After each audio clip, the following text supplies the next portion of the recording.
हम सेवा समिति एक निरा प्रयास जने सदस्य भाव में 98 मसीहा ठारू 2000 मसीह एपर्यंत रही स्वर्गदाप सेवा समितिर सभापति अच्छा शरद चंद्र साहू महोदय 2006 मसीह 1015 जनकर चेताभस्म जाइथिला प्रयागराज गंगा जमुना सरस्वती तीनोटी नदीर संगम में विसर्जन करा जाइथिला। आज ठीक से ही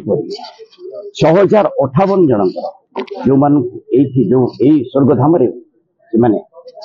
संस्कार कर चिताभस्म नंदनकानन एक्सप्रेस से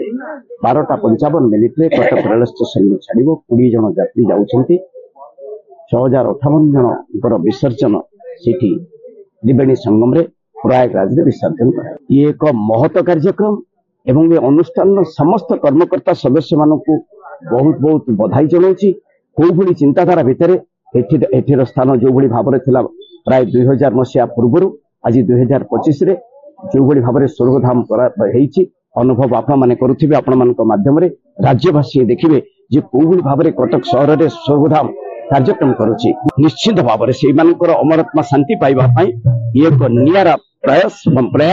स्वर्गधाम सेवा समिति पक्ष मुझे स्वर्गधाम सेवक शरद कुमार साहू। यात्रा कौन ये यात्रा अच्छी 2000 मसीह 2006 भितर 1015 चिताभस्म से प्रयागराज जाइला 2006 सेप्टेम्बर 30 तारिख टू आज पर्यंत अबिका 6058 चिताभस्म संग्रह करा इटा प्रयागराज आमर इलाहाबाद रे त्रिवेणी संगम रे नाम पंजीकृत होइछे समस्तंकर जन जनक ना पढ़ा दे सेठी गंगा माता को पूजा जीव जमुना को पूजा जीव मां सरस्वती को पूजा करा गला आज्ञामाला नहीं ये चिताभस्म को सेठी विसर्जन करा ये जेते जन कि धनी गरीब कि समस्त जाति भेद वर्ण निर्विशेष जी संस्कार होती मानकर चिताभस्म आम संग्रह कलु एठू नेबू एक महामंत्र जप साहाय्य 20 जन आम एक महामंत्र जप साहाय्य बाई ट्रेन नंदनकानन एक्सप्रेस आम जीवु सेठी सकाळ 7टा बेले पहुंचबू सेठी गंगा माता को पूजा करी दिन 10टा टू आम यात्रा आरंभ हो 2टा भितर सरिबो एटा आम प्रयास जारी रही आपण मान आशीर्वाद रु ये अनुष्ठान रे आसी पहुंची